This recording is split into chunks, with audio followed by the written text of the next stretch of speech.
Okay, so today we're gonna do part 2 of our basic animation presentation and tutorial. So we're gonna cover a couple things, several things. We're animating the camera, what the dope sheet is. We're gonna use a path constraint to animate along a path.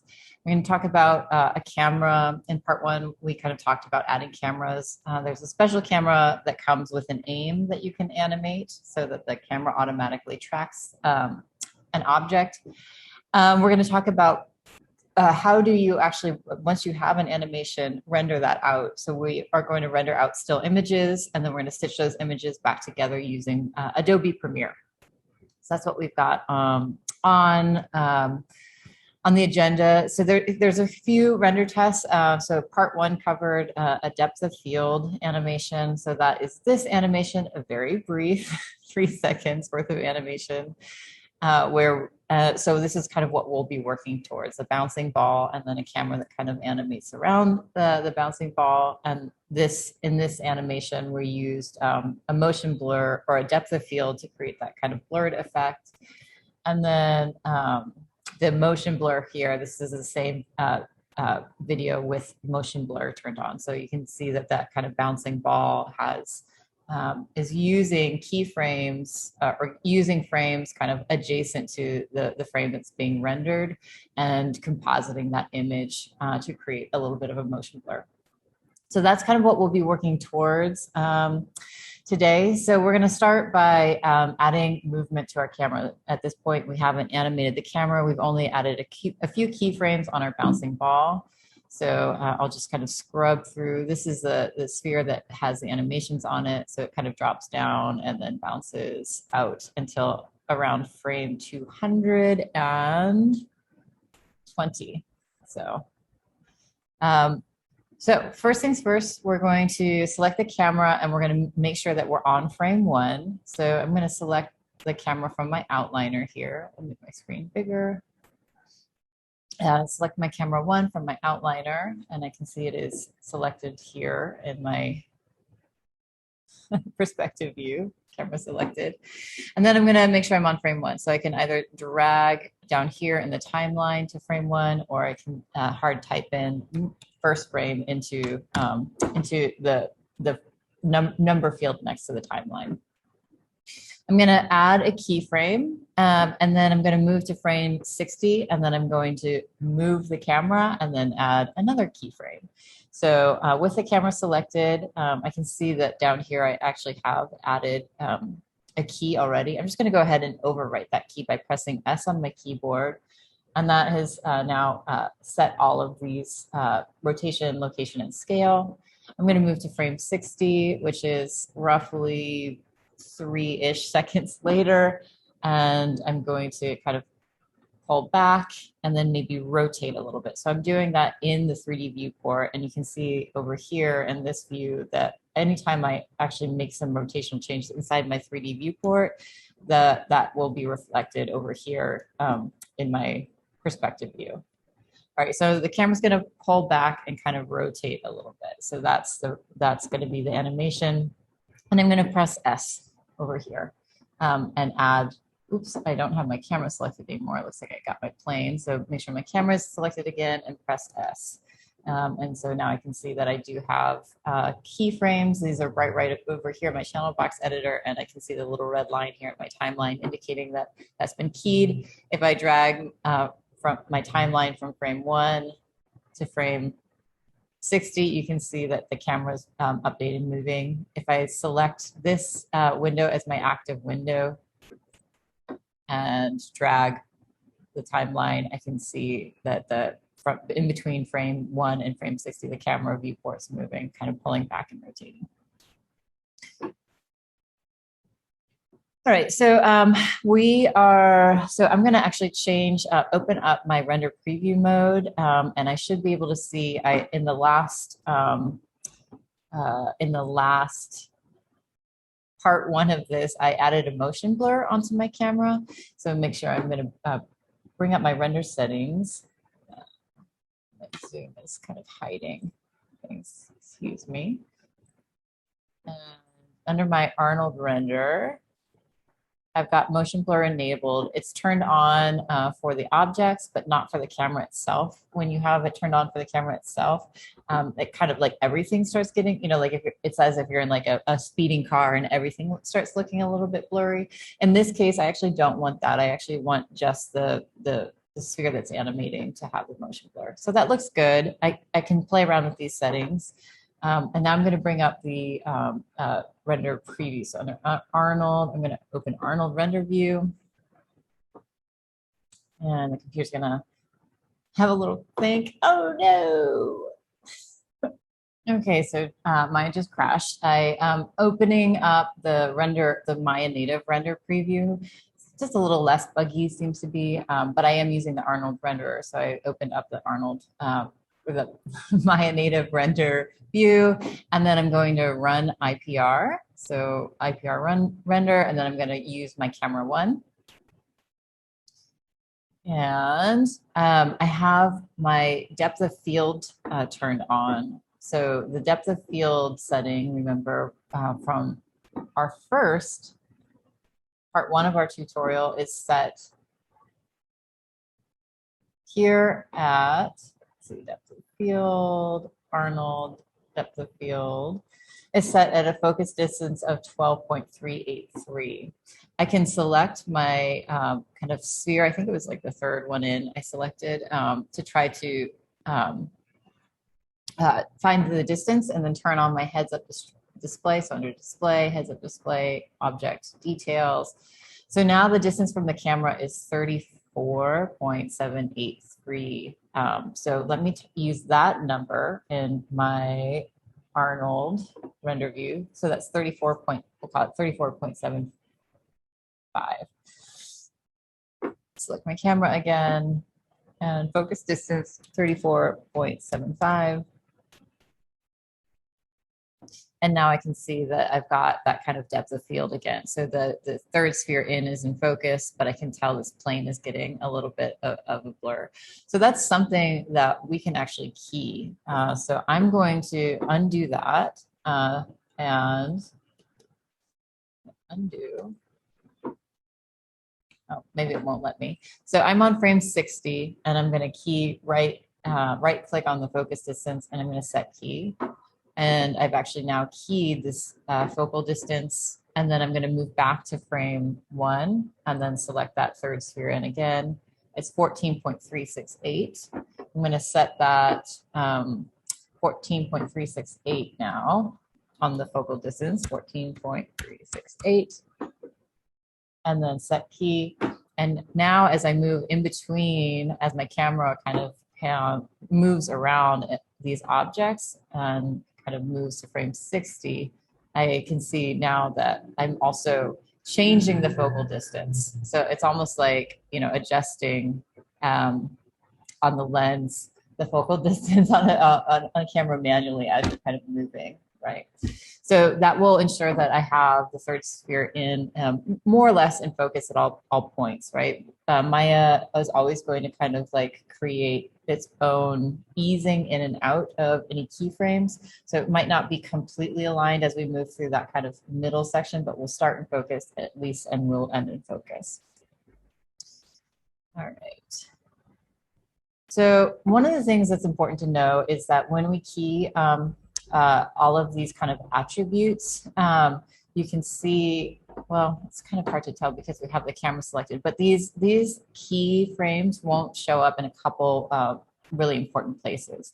So one of the most important places that we go to kind of preview keyframes, so I'm going to select my sphere now, my initial sphere.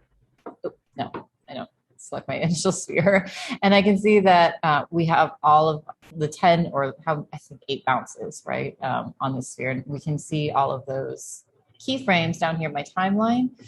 But you can also go in and start making edits to the keys themselves, kind of move where they are in the timeline in the dope sheet. And the dope sheet becomes really useful to kind of see, you know, like where are these moments happening? Are they aligned? Are they not aligned? So I'm going to go in and open that up. It's under Windows, Animation Editor, and then Dope Sheet. And you can see here in my Dope Sheet, I can zoom in and out with my my mouse wheel over here, and then I can option on a Mac and a middle mouse button drag and pan so that I can get all of these keyframes in view. So I can see that my last keyframe over here is at like 220 here. So let's see. Yes. So I can hold down Shift and select multiple keyframes. I can also copy keyframes.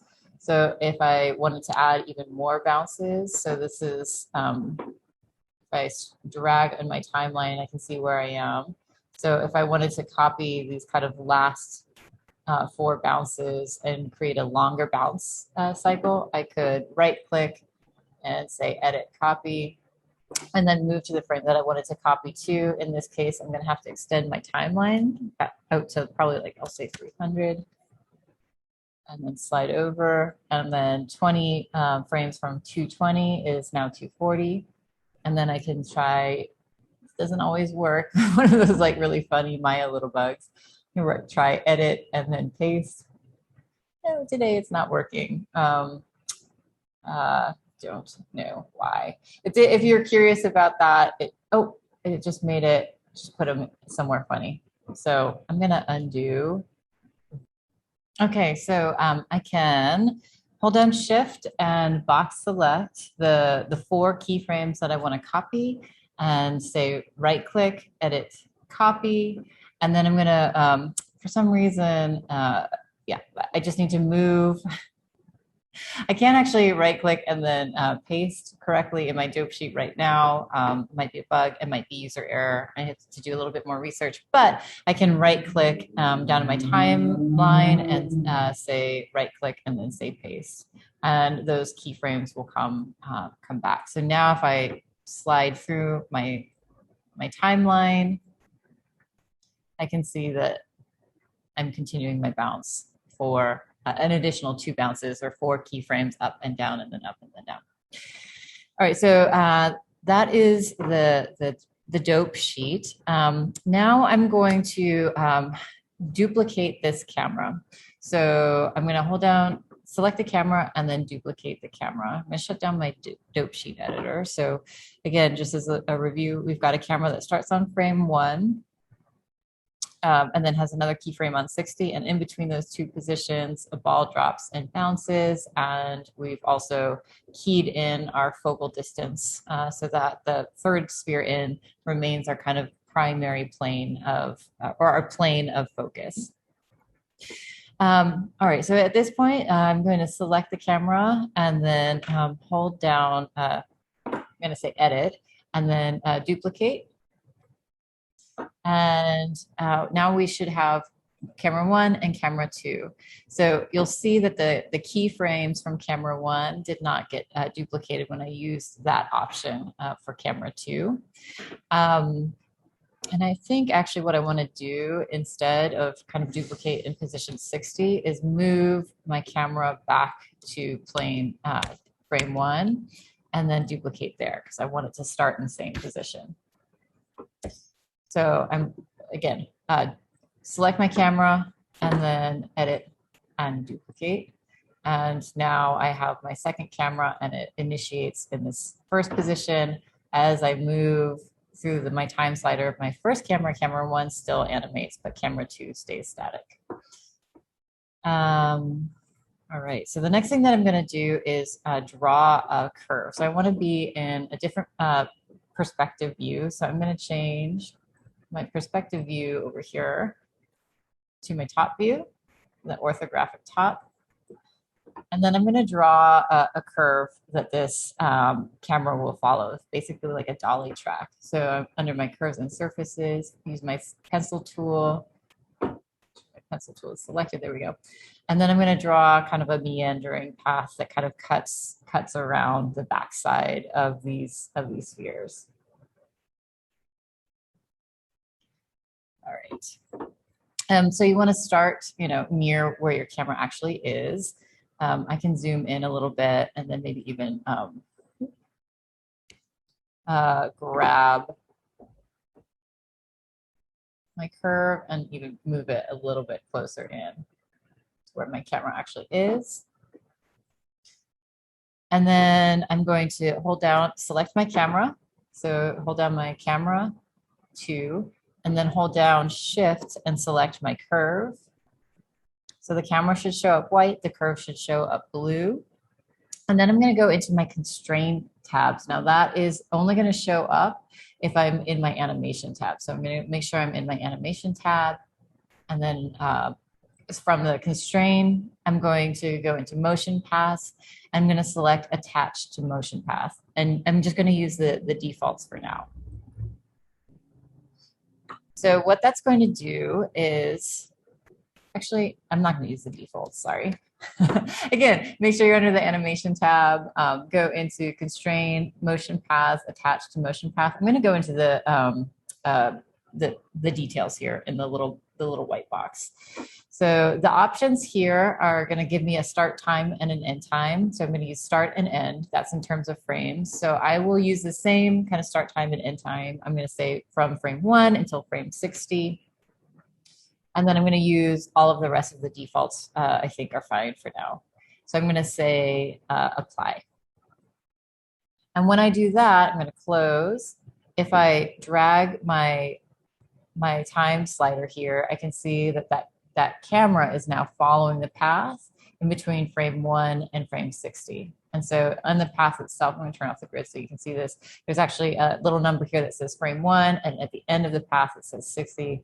That path now has a 60 frame animation, and that camera is now constrained to the path. So this is great, but if I go into my panel and then camera 2 view, I can see that the camera 2 is looking off, into the horizon. We're not looking at the spheres anymore. So we start off looking at the spheres, but then we kind of, move quickly into a place where we're no longer looking at the spheres, right? So in order to do that, you want to create, Maya has an option where you can actually create a camera as an object with an aim as a secondary object. So we can place the aim at the center of the spheres, and as the camera animates along that path, it will always track and follow the sphere or its aim, what it's looking at, and wherever we place that. So we're going to go ahead and do that. So I'm going to delete this first camera that I just created. So I'm going to say delete. Oops. Select my camera, say delete. And then as soon as I do that, you can see that the frame numbers also disappear here from my curve. So I'm going to go back to frame 0, and I'm going to add a camera and an aim to my scene. So that's the same way that I've added the cameras in the past under create cameras, and now it's camera and aim. And I'll just use the kind of defaults. So I can grab my camera, I can move my camera, but you can even see that it's like attached to this little aim. So if I move my aim in my scene, the camera's funny view, that might just be kind of an artifact. That line usually moves. Having some funny behavior from Maya today. We'll just see. So I can move my aim, and then my camera follows my aim. So we're going to keep the aim more or less maybe in line with that kind of third sphere that I have in focus. And then I'm going to move my camera, the camera itself, to the kind of more or less the start of this curve. And that looks great. And then I'm going to do the same thing. So I'm going to select the camera, and then I'm going to select select the camera, and then I'm going to select, is that what I want to do? Yeah. So I'm going to select the camera, and then I'm going to select the path and constrain the camera to that motion path. So again, under animation, under constrain, motion paths, attach to motion path. And now when I move in between frame 1 and my default settings that I just set up between frame 1 and frame 60 still apply, the camera is now kind of following that path.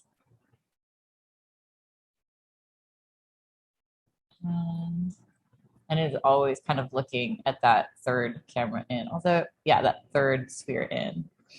I don't know why this little blue line is still showing up. And again, camera strange fun. I can see in this camera from my outliner, this camera 2 group, if I open it up, I can see that I have my camera and then my aim. So because I've moved my aim kind of in the center of my sphere, it's hard to find. So you can just open up that group and find your aim and select there. And you can change, you know, where your camera is looking at, right? So I'm going to go back into my panel and then perspective and camera 2. And then I can preview that kind of motion path. So let me make some more real estate here and turn on my resolution gate and then turn on my kind of action, my action gate. And that looks pretty good. Since the sphere is the sphere, that first sphere is the one that's actually bouncing, I might want to kind of keep my camera trained on that sphere in terms of like, you know, point of view of interest. Let's go back here. And so now I'm always going to be kind of looking at where that sphere is bouncing. But let's say I wanted to add, like keep the camera facing the ball as it drops, like tracking that camera. I can actually now parent, like similarly I did with the camera, like parenting, adding this motion constraint, like the follow path constraint to the camera. I can actually parent the aim to the sphere that's falling. And in that case, the camera will also now bob and kind of watch the bounce. So I'm gonna go ahead and do that. Move myself back to frame 1. I'm going to select the camera 2 aim, and it's more or less kind of like centered. You know, it looks, oops, I need to do this in a perspective view. It's more or less centered kind of in the center of the sphere here. And then I'm going to switch into my side view so I can kind of move the camera or move the aim so that it's kind of in the center vertically. And then I'm going to do the same thing that I did where I select the parent, then select the child. So that's going to be, my parent is going to be the sphere. And then I'm going to select the camera aim and then use the similar constraint. So I've got my sphere selected, hold down shift, and let's see if I can get in there. My wireframe, select, so parent first, then I select the thing that I want to follow my parent, and then go back to constrain and then say parent. My options here, you can see like, do I want to maintain that offset? So that's like the relative position of both of those objects. And I do want to maintain, because I've positioned everything ahead of time in the way that I wanted. And then you can also like tell Maya to constrain to certain axes. I want to constrain to all of them. And then I want the weight to be 100%. So, you know, if you go down to 0, it's not going to follow at all. If you go to 1, it will follow like at 100%. And then if you go into somewhere like 50%, then you're going to get a much softer kind of response, so that it will kind of like track, but it's not moving with the object. It's just kind of a softer track. So I'm going to say apply and then close. And then now, as I scrub through let's make sure my second window is the active, my camera view window is the active window, so I can preview this. So now I'm just watching that ball drop, right? And because, you know, like frequently if you're kind of, you know, it depends on what you want to have happen. Like the bounce of this object might not actually be as apparent as it was, you know, without the constraint, because now the camera is tracking to the object. It's always going to stay in the center. So I like, you know what, maybe I don't love that. I actually liked it better when we were kind of at least focused on the first sphere, but maybe we weren't parented to it. So if I, you know, wasn't super happy, I would just undo that parent relationship, view, back down. So now the sphere is continuing to bounce, but my camera is a little bit more steady. It's still kind of, you know, tracking that first sphere, but it's just moving along the path, and that bounce is more evident. Okay, so now that we've got our scene set up, I'm going to save. And the next thing that I want to do is show you how to animate an image sequence. So under the first thing that we want to do is go into our render settings. There's a couple in these common settings that we need to update.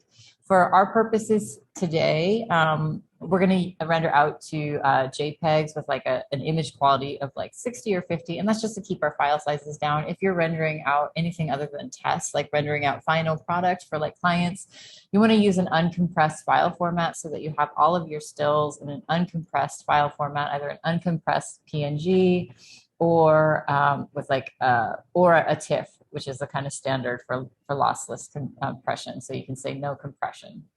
For today, because these are just tests, to keep our file sizes down, we're going to use JPEGs, quality of 65. This is really important. We want to change this frame and animation extension to name and then number and extension. So that's going to name each image that Maya produces, the name of the file with the frame number followed by the .jpeg extension. And that's what becomes really important when we try to stitch these things back together into a movie sequence. They need to come in order, and that giving all the images the same name with the frame number will ensure that they come in like in order by their name. And we want to determine a start frame and an end frame. So that's fine. We can start at like frame, let's say I'll do the 30 frames of this. So I'll start at frame 1 and end at frame 30. And then I want to render out using my camera 2. That's the one with the camera and the aim that's tracking. And then I made this kind of small so that it would render quickly. So that all that looks great. And then I want to make sure that I'm rendering using my Arnold renderer. And then for my test, I'm going to use these really kind of low sample sizes just to kind of get the sense of the motion and get a sense of the test. All right, so I'm going to close this down. Then under my render tab, go back into rendering. Under my render tab, I'm going to go into my render sequence, and I'm going to open up the render sequence options. So it tells me at the top, I'm rendering from frame 1 to 30, which is great. I'm going to use my camera number 2, and then I can tell Maya where to save all of these images. So I'm going to click on the folder and make sure that I'm in this animation intro, and then this is going to be a new folder, project for render test 2. If this is just my second test, essentially using the same settings, but if I modify anything in my project, this is actually where I'd want to, like say depth of field or something, depth of field constraint or something, or key depth of field, key depth of field. And then I keep track of any kind of edits that I've made. So if I ever need to go back, I know that the folder of images, what those changes have been. All right, so I'm going to add them here and say select. So now all of those images will go inside that folder. And then I can say render sequence, and Maya's going to start calculating out from frame 1 to frame 30, save them in that file folder. And I can just double check to make sure here under Finder, that was interesting, under my documents in Maya, in my projects folder, Art 102, this is the animation intro, and this is the key depth of field. So as these images get saved, you can see them getting added here. So it's the file name and then the frame number. So that's 1.0001, 2, 3, 4, 5, 6, 7, 8, 9, 10, and then followed by the extension .jpeg. So I'm going to let this finish out. Oh, we're really close. Once it's done, I'm going to shut down Maya, and I'm actually going to open, save my file before I shut down Maya, open these images in Adobe Premiere to stitch them back together. So we're done rendering. I'm going to say close, file save, and then I'm going to quit. And that's just because both of these programs tend to take up quite a bit of RAM. Just in terms of making sure nothing crashes and everything gets rendered expeditiously, rendered fast. Yeah.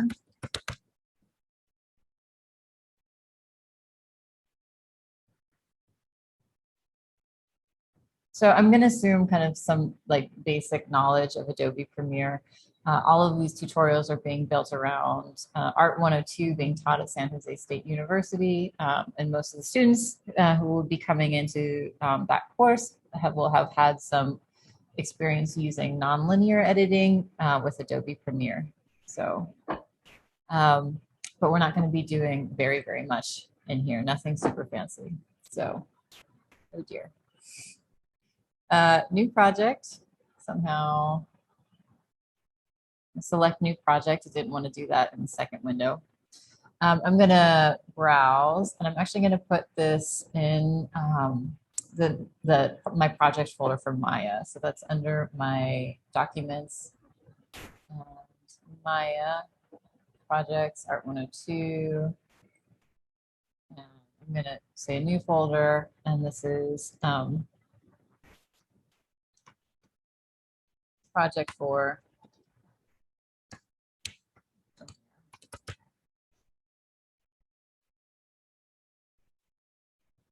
And then so choose, and then this is going to be project 4,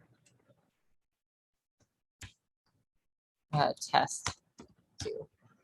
So I like all of my file names to match the versioning. So test number 2 across all of my different file formats. So we want to make sure that we're in the editing layout. So click editing at the top. This is called our source pane. This is our program pane. This is our timeline. And this is our project pane in media browser. So we're going to be starting in from our, it's chewing cable, sorry. Lots of things going on. So we're going to actually start by importing those images. So under File and then Import.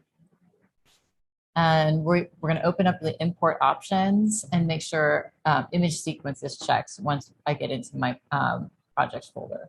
So I want to select, go into my renders, select my first image, which because of that lovely like frame numbering system, the first image is actually frame 1, and then select that first image and then click check off image sequence. So that's going to bring all your files in as one image sequence. Otherwise, they all come in as like 4-second clips, and that's not what we want. We want this like each frame to be one frame. Each one image should be one frame. All right, so now by default, I think I didn't double check the import settings, but I think that by default, all image sequences are brought in as with frame rates of 29.97, but we know that our frame rates from Maya should be 24 frames per second. So we're gonna right click in our project pane, we're gonna right click the clip, and then we're gonna go into, what was it? Modify, interpret footage. And then we're gonna assume a frame rate of 24 frames per second. And say okay. And now it's just slightly longer because 24 frames per second, there are fewer images that go into 1 second. So that makes it just slightly longer. All right, so once we set our frame rate to 24 frames per second, we can double click the thumbnail or drag this object into the source pane. So here's going to be where we would, kind of insert our mark in or mark out points. Since we want the entire thing, I'm just going to drag the entire frame. I don't need to kind of create mark in or mark out points. So I'm going to drag it into my timeline. And now it's created a video track, and I can kind of pan through my timeline over here, and I can see the preview of the video up there in my preview pane. If you want to add any effects, this is, you're going to electrocute yourself. And